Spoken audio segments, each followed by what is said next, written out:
And we're here with Grandmaster Fabiano Caruana, who started out 3-0 for 6 points in the St. Louis Rapid and Blitz. There's a talk going around that nobody else has ever done that. Of course, we have to research that stat, but can you save me that research? Do you know if anybody else has started 3-0 in the Rapid?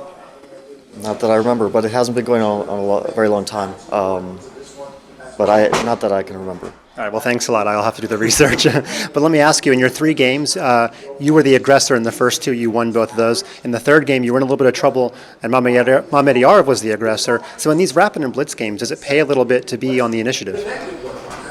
Yeah,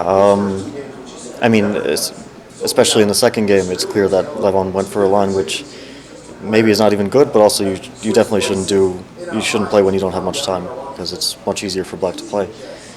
Well, the first game I wasn't sure who had the initiative, because we were both kind of going for it on both sides. So I was attacking, but he had a counterattack, and it was sharp pretty much to the end.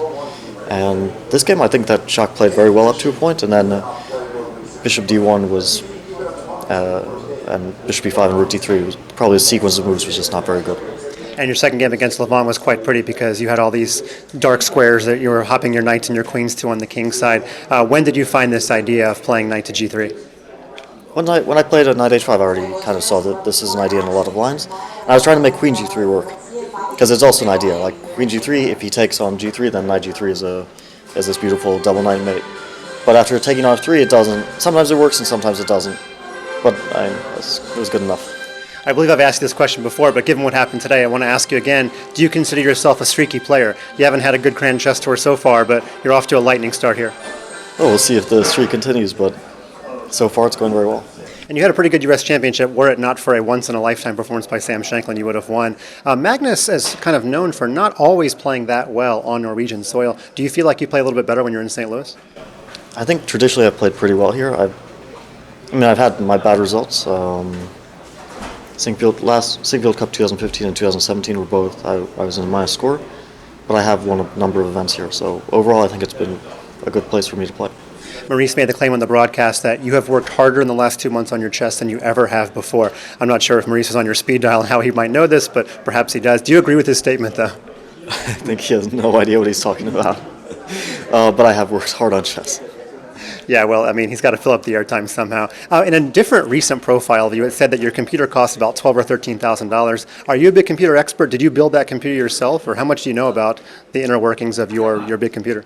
No, I'm not much of a computer expert. It's also an old computer. I mean, it was very powerful when I got it, but it's already a few years old.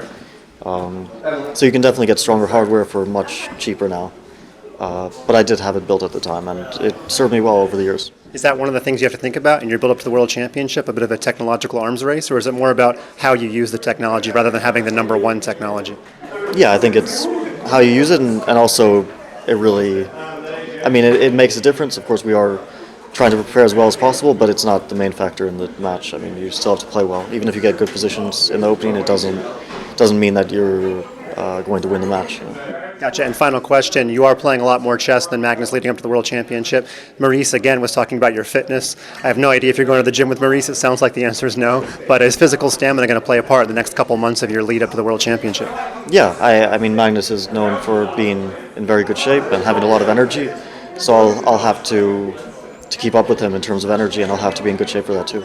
Yeah, actually, final question. In Sochi, he played basketball with the journalists pretty much every rest day, and there's a ton of rest days. Do you envision yourself being active on those rest days physically?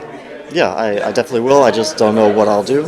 Maybe I'll find some sports to play, or maybe go to the gym or something. But I'll see what I'll do. Yeah, November in London, better find an indoor gym. So yeah, that's true. All right, good luck the rest of the way. Thanks.